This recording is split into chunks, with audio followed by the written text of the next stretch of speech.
Hello అండి. చామకూరతోటి fry చాలా చాలా టేస్టీగా ఉంటుంది.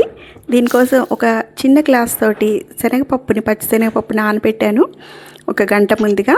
అల్లం పచ్చిమిరపకాయలు శుభ్రంగా కడుక్కొని మిక్సీ జార్లోకి తీసుకుని వీటిని మిక్సీ వేసేసి దానిలోనే మనం పచ్చి శనగపప్పు నానబెట్టుకున్న శనగపప్పుని జీలకర్ర ఉప్పు వేసి మళ్ళీ మిక్సీ వేసుకోవాలి.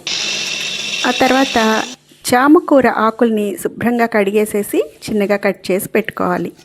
ఈ చామ ఆకుల్లో vitamin A, vitamin C, potassium, iron ఇవన్నీ చాలా ఎక్కువగా ఉంటాయి. ఇవి బీపీని తగ్గిస్తాయి, అలాగే కంటి చూపుని మెరుగుపరుస్తాయి, డైజెషన్కి కూడా చాలా చాలా మంచిది. ఇప్పుడు మనం ఈ చామకూర ఆకుల్ని కట్ చేసుకున్న వాటిని పచ్చిశనగపప్పు మిక్సీ వేసుకున్న దాన్ని పచ్చి ఉల్లిపాయలు కొంచెం వేసుకుని అవన్నీ బాగా కలిపేసి ఇలా మనం ఆవిరికి పెట్టుకోవాలి. ఇది ఇడ్లీ కుక్కర్లో అయినా ఉడికించుకోవచ్చు, లేదంటే ఇండక్షన్ రైస్ కుక్కర్లో కానీ ఎలక్ట్రిక్ రైస్ కుక్కర్లో అయినా ఉడికించుకోవచ్చు.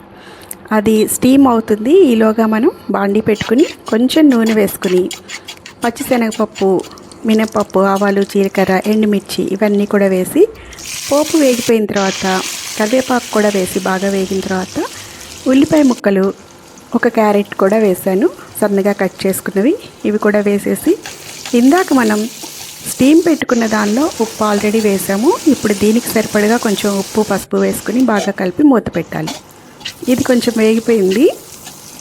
ఈలోగా మనకి రైస్ కుక్కర్లో పెట్టుకున్నాం కదా, ఎలక్ట్రిక్ రైస్ కుక్కర్లో పెట్టుకున్న చామాకు శనగపప్పు మిశ్రమం ఇది కూడా స్టీమ్ అయిపోయింది. దీన్ని ఇప్పుడు మళ్ళీ ఒకసారి ఈ ఉల్లిపాయలు వేగిపోయిన తర్వాత దీనిలో వేసేసుకుని కొంచెం వేగనివ్వాలి. వేగనిచ్చి కొంచెం కారం వేసుకుని కలిపేసేసి ఒక 5 నిమిషాలు ఉంచుకుని స్టవ్ ఆఫ్ చేసుకుని సర్వ్ చేసుకోవడమే. చాలా చాలా టేస్టీగా ఉంటుంది ఈ ఫ్రై. చామాకు వల్ల మన డైజెస్టివ్ హెల్త్ అనేది ఇంప్రూవ్ అవుతుంది, అలాగే బీపీ రెగ్యులేట్ అవుతుంది, కంటి చూపు కూడా చాలా మెరుగవుతుంది. ఎన్నో ఆరోగ్య ప్రయోజనాలు ఉన్నాయి ఈ చామకూర వల్ల. ఇది వర్షాకాలంలో మాత్రమే దొరుకుతుంది. ఇలాంటి healthy, tasty, variety, different recipes కోసం ఇంకా ఎవరైనా మన ఛానల్ని సబ్స్క్రైబ్ చేయకపోతే తప్పకుండా సబ్స్క్రైబ్ చేయండి, లైక్ చేయండి, షేర్ చేయండి. Thank you for watching.